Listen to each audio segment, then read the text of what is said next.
आप लोग देख रहे होंगे कि जो आवेग होता है संवेग परिवर्तन के बराबर होता है। आवेग जो होता है संवेग परिवर्तन के बराबर होता है, जबकि बल जो होता है वह संवेग परिवर्तन की दर के बराबर होता है। दर मतलब समय से भाग। आवेग जो होता है वह संवेग परिवर्तन के बराबर होता है। मच्छर बहुत बैठ जाते हैं बोर्ड पे, मच्छर का कोई इलाज नहीं है। क्या कह रहे तो ये बात समझ में आई। अब बात को समझिएगा कि आवेग जो रिलेटेड होता है वो किसी भी चीज में बल और समय से रिलेटेड होता है। क्या आप समय को घटा सकते हैं? नहीं घटा सकते हैं। क्या आप बल को घटा सकते हैं? नहीं घटा सकते हैं। जब गेंद आपका हवा में उड़ के आ रहा है, हवा में उड़ के आ रहा है, उस समय आप उसमें बल कम कर सकते हैं? नहीं कम कर सकते हैं। समय बढ़ाया जा सकता है। अगर समय बढ़ गया तो आवेग बढ़ जाएगा। तो इसको बढ़ाना है नहीं समय को हमें। समय बढ़ गया तो आवेग बढ़ गया, आवेग बढ़ गया तो हाथ में चोट आपके ज्यादा लगेगी। बात समझिएगा। जैसे गेंद उड़ के आ रही है, आपकी गेंद जब आपकी उड़ के आ रही है तो चोट कम लगे, इसका उपाय क्या है? चोट कम लगे। अगर आप समय ज्यादा करते हैं, समय बढ़ाया जा सकता है। जैसे गेंद को ऐसे हाथों में लेके इसे पिछाड़ा जाए तो समय तो बढ़ रहा है, बात समझिएगा, लेकिन आवेग भी तो बढ़ रहा है, तो चोट आपको ज्यादा लगने वाली है। इसका मतलब हम आवेग को डायरेक्ट घटा ही नहीं सकते हैं। आवेग को घटाया ही नहीं जा सकता है। आवेग जैसे पत्नी आपकी गुस्सा हो जाए तो उसको डायरेक्ट मनाया ही नहीं जा सकता है। उसको मनाने के लिए उसकी मम्मी से संपर्क करो, उसके मतलब उससे रिलेटेड लोगों को खुश कर दो, अपने आप खुश हो जाएगी। या उसे कोई उपहार दो तब वो खुश हो जाएगी। जैसे झुमका उमका दे दो, तुरंत पति परमेश्वर सबसे अच्छे पति। तो आवेग को डायरेक्ट घटाया ही नहीं जा सकता है। आवेग को घटाने के लिए हमें संवेग को घटाना पड़ता है, क्योंकि संवेग परिवर्तन आवेग आपस में बराबर है। तो अगर संवेग कम हो गया तो आवेग भी आपका कम हो जाएगा। संवेग कम तो आवेग भी कम हो जाएगा। संवेग का हम सभी जानते हैं कि द्रव्यमान गुणे वेग, ये आपका होता है संवेग। द्रव्यमान गुणे वेग, ये आपका होता है संवेग। यही तो ना, द्रव्यमान गुणे वेग, ये आपका संवेग होता है। अब बात को समझिएगा।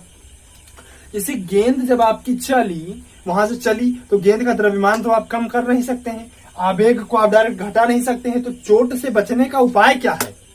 चोट से बचने का उपाय क्या है? आवेग कम कर नहीं सकते हैं, द्रव्यमान गेंद का कम कर नहीं सकते हैं। हुआ क्या कम? वेग को कम कर लीजिए। तो वेग कम करने का उपाय, वेग कम करने का सिर्फ एक ही उपाय है गेंद के।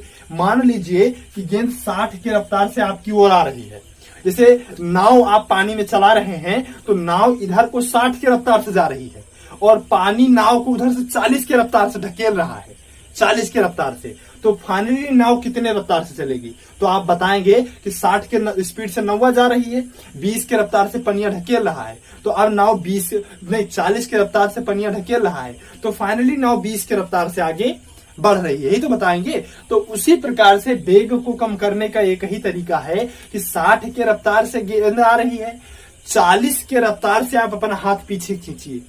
तो उधर से गेंद आ रही है, 40 की रफ्तार से आप अपना हाथ पीछे खींचेंगे, गेंद उधर को हाथ पीछे। तो रिलेटिव मोशन का एक नियम है, रिलेटिव मोशन का एक नियम है कि जब कोई भी चीज ऐसी हो, जैसे उधर से मान लीजिए वो मतलब 60 की रफ्तार से गेंद आई और अगर आप 80 की रफ्तार से हथौड़ा खींच लेंगे तो गेंद आपके पकड़ में नहीं आएगी। इसलिए 60 की रफ्तार से गेंद आए, 40 की रफ्तार से आप हाथ खींचेंगे तो 20 फाइनली उसका मोशन हो जाएगा, यानी कि वेग 20 हो गया। अगर वेग उसका 20 हुआ, 60 की रफ्तार से गेंद आई, 40 की रफ्तार से हाथ खींचा, तो वेग उसका 20 माना जाएगा।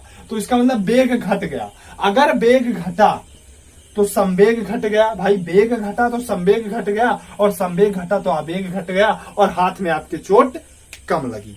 बात समझिएगा। डायरेक्ट आवेग को कम किया नहीं जा सकता था, हम कम द्रव्यमान को भी नहीं कर सकते थे, कम सिर्फ वेग किया जा सकता था। हाथ 60 की रफ्तार से गेंद आई, 40 की रफ्तार से हाथ पीछे खींचा, फाइनली गति उसकी 20 हुआ। तो 20 अगर उसका वेग हुआ तो द्रव्यमान गुणे वेग, अगर वेग 20 हुआ तो संवेग भी कम हुआ, संवेग कम हो गया तो जनरली आवेग घट गया। इससे आपको चोट कम लगी वहां पर। क्लियर सभी को?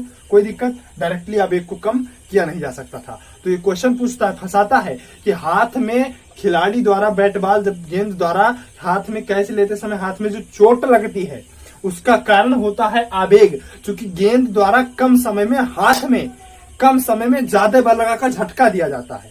तो जब कम समय में ज्यादा बल लगाकर झटका दिया गया तो आवेग, तो हाथ में गेंद द्वारा कम समय में ज्यादा बल लगाकर हाथ को झटका दिया जाता है, तो ये हुआ कारण आवेग, यानी कि हाथ में चोट लगने का कारण होता है आवेग, लेकिन हाथ पीछे खींचने में काम करता है फिजिक्स का नियम संवेग। क्योंकि आवेग को डायरेक्ट कम नहीं किया जा सकता है, इसलिए हाथ पीछे खींचकर संवेग को कम किया जाता है।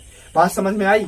किसी को कोई दिक्कत? तो मैं होप करता हूं आप सभी ये बातें कुछ इसमें से ऐसी होंगी जो आप नहीं जानते थे। आज आपने कुछ स्पेशल सीखा होगा। अगर कुछ स्पेशल सीखा है तो यार भाई को भी अपने सपोर्ट कीजिएगा। बस आज के आगे और कुछ नहीं कहूंगा। मिलते हैं अपने नेक्स्ट वीडियो में, तब तक के लिए आप सभी को जय हिंद।